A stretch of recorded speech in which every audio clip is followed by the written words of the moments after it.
Digital decarb is all about the responsible use of data and knowledge to minimise carbon emissions from digital practices. Working closely with large organisations across various sectors, we started to notice something that alarmed us. A vast amount of data was being generated, but much of it wasn't being put to use. We were curious to find out about the environmental impact of these digital practices, but this wasn't a simple question to answer. Through extensive research, we've discovered that digital activities have a significant environmental cost, showing up in many different ways. Firstly, many organisations already hoard massive amounts of unused or obsolete data, which consumes a lot of energy without providing any value. Secondly, the sheer volume of data generated often surpasses our ability to process it efficiently, leading to lots of wasted data. Just think about the huge rise in sensors through the Internet of Things.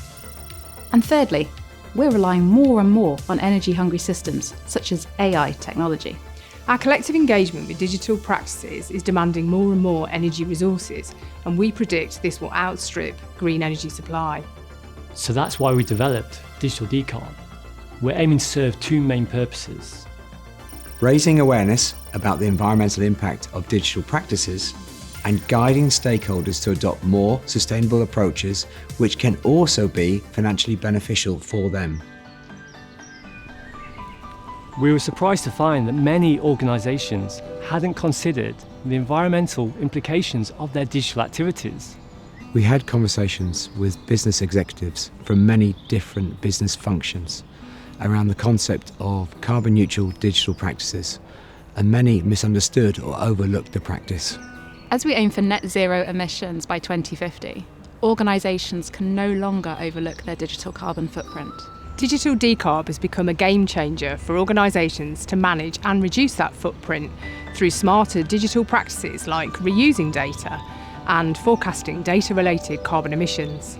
So digital decarbonisation is not just about managing the hoard of unused existing data, it's also a critical future focus for accelerating the path to net zero emissions.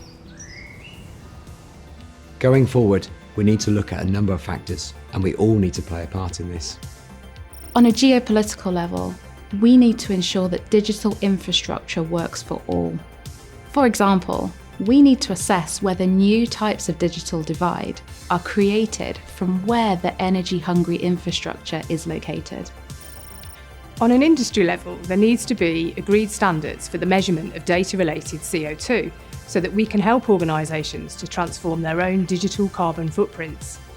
On a technological level, future-proofing technology now for a more sustainable tomorrow will be dependent on forecasting costs, both in financial terms, but also in terms of the energy requirements as technological innovations scale up.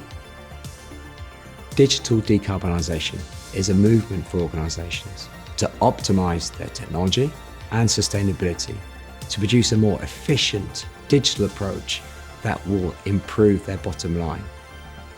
It also gives them a chance to build an environmentally friendly digital ecosystem